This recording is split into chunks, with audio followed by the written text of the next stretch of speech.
Over here on the left, we're talking about hauntings. That white building there with all the flags, burgundy awnings. That's the most haunted bed and breakfast in the country.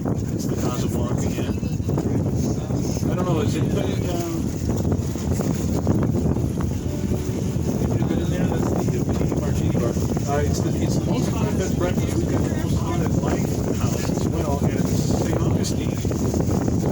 Turns out to be the second most haunted city in America.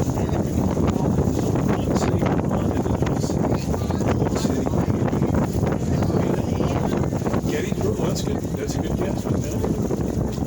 Salem is a good guess too. Melbourne, they're less than right behind us is Savannah, Charleston. The most haunted city, when I tell you, you're going to know it's New Orleans. New Orleans, because of the voodoo, the above ground burial, things like that.